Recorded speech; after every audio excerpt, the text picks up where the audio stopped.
Okay, it's a bit windy today, so excuse the sound, but I'm making this to show you how to remove and clean these sensors on a 2014 Kia Soul. That's what we're working on here today, a Kia Soul.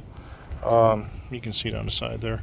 So this is a 1.6 liter GDI, which is VIN 2. I have to figure out. It doesn't really say it on the engine anywhere, and it has code P00.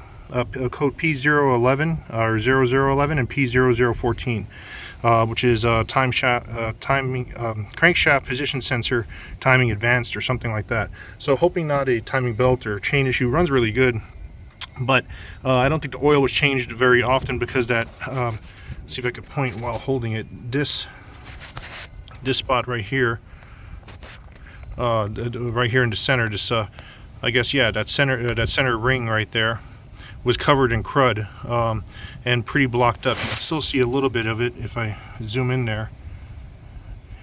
I cleaned it out. Those little black flecks or whatever. I cleaned it out. It was pretty cruddy. I'd say at least 50% blocked. And I soaked it in gas and cleaned it out. And well, first I sprayed it off with brake cleaner, and then I lightly brushed it with a toothbrush. That little wire mesh, you don't want to mess with that too much because it is fine. You don't want to put nothing harsh or steel brushes or anything like that on it. So I just brushed it lightly, and then I soaked it in some gasoline and a little cup of gas. And then, from what I read online, I'll show you that right now too. So here's one soaking in the gas, and I just cleaned it off. That's the lower one. I guess that's the exhaust one. This is the intake one, I think, is the top one. And I used my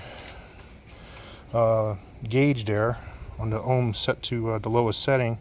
I think I can show you that if I can get it in there while it's just sitting there. It's at 7.7, which I think is within range, if I remember what the online form said. So if I put that underneath there and this here,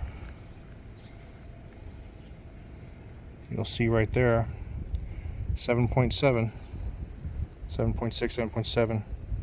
I'm kind of moving it, but you get the idea. Right there it is. Well, anyway, so yeah, it's stabilized at 7.7 with one hand.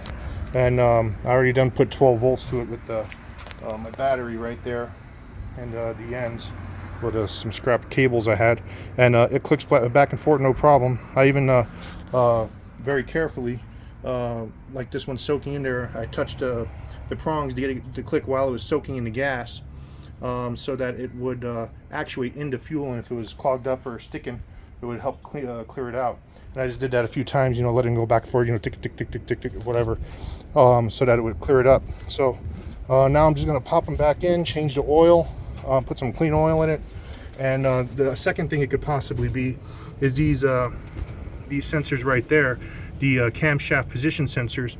They're pretty cheap on eBay and Amazon, so I'm probably going to get a couple of replacements for that. And all that takes is a 10mm bolt right there. I already got that one loosened and popped it out and everything, but I cleaned the valve cover, so I popped it back in not to get no dirt in there. And it just pops right out. Same thing with this one right here. There's one there and one here. I've already got them unplugged, and I've got them unbolted. So I'll show you real quick how I got the plug off so you don't break it. I just got underneath here from this angle, actually underneath right here, and just pried up on it a little bit until it was clearing, and it slid it off, came right off. You don't want to put too much pressure, just a little bit like that, just enough until it clears and pull it off. Otherwise you can risk breaking them. So I got those off pretty careful, and I'm gonna order new sensors, pop those in. Like I said, oil change, put the sensor back here, and there's one here. This I think is the intake, and this is the exhaust as far as I remember, but either way I know which is which. The one I had in my hand is the top one, the intake one. So I'm going to put that one back in, and then I'm going to put this other one back in, clean it up a little bit, change the oil. Hopefully those codes will go away once I replace those and the sensors. So hope that helps you out. Pretty simple. Again, just one 10mm bolt right here, one 10mm bolt right there, and again another 10 and another 10 right here. So right there it is. So that's all that it takes. Hope that helped you out. If it did, like and subscribe. I'm trying to make more videos like this to help common people out. Have a blessed day. Thanks for watching.